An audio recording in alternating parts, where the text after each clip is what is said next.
Well, as you know, there has been plenty of national unrest after Donald Trump's big victory on Tuesday night. Protests have erupted all across the nation, from right here in the Pacific Northwest to college campuses on the East Coast, even to Canada.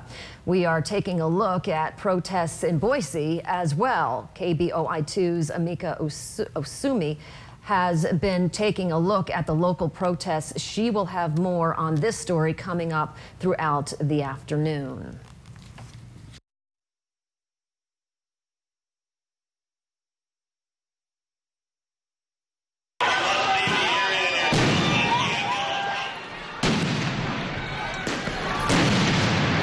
This was a protest last night in Portland where things got out of hand. I remember about 9:30 our time, there was a tweet from the Portland Police Department that basically said this had turned into a riot, that because of the lawlessness of the group, they were notifying people in that protest. It was now considered a riot, and you saw some of the violence. Most of the protests around the country have, by and large, been peaceful. But the Portland protest last night was an exception. Well, that takes us to our national question of the day. How do you view the anti-Trump protests? It's a multiple choice question. You have a choice of 4 answers. Head to our website, kboi2.com.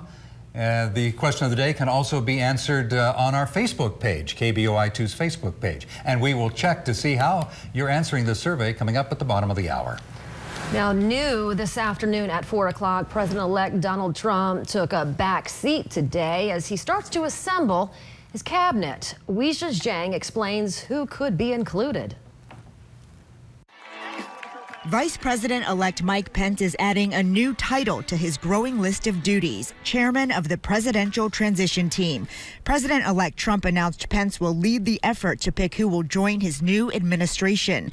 New Jersey Governor Chris Christie had been leading the team and will remain as a vice chair, along with Dr. Ben Carson, Newt Gingrich, Senator Jeff Sessions, and Rudy Giuliani. I can see already how he is going to be a great president, and I'm glad I could play a small role in it. Campaign CEO Steve Bannon arrived at Trump's office Friday morning. He's the former head of the right-wing website Breitbart News, now in the running to become Trump's chief of staff.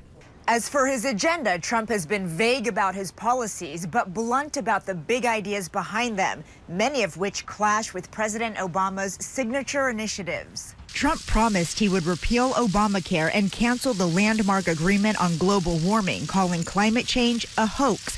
On Friday, Senate Majority Leader Mitch McConnell talked about the issues he and President-elect Trump discussed in their meeting Thursday. Much of it reflected the positions that he took and many of us took prior to the election. Trump will take the oath of office 10 weeks from Friday. Weijia Jiang, CBS News, the White House. Donald Trump will give his first in-depth interview after the election on 60 Minutes right here on KBOI2 this Sunday. Leslie Saul will sit down with Trump and his family to discuss his plan for our country. Again, that is this Sunday, 6 o'clock, or maybe a little later, depending on NFL football, but it's right here on KBOI2.